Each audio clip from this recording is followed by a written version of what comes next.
Welcome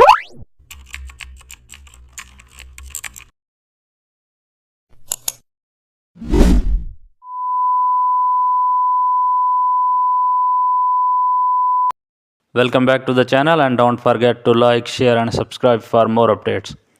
Today we are diving into an exciting tutorial, how to design a modern infographics layout with custom shapes. Start with a clean white background and also draw circles using custom shape tool for each info sections.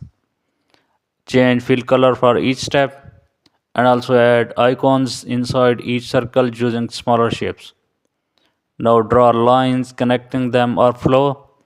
Now insert your text beside each one. Align everything neatly with guides. Add shadows to separate layouts slightly. The infographic looks clean, bright and professional. Custom shape tool ensure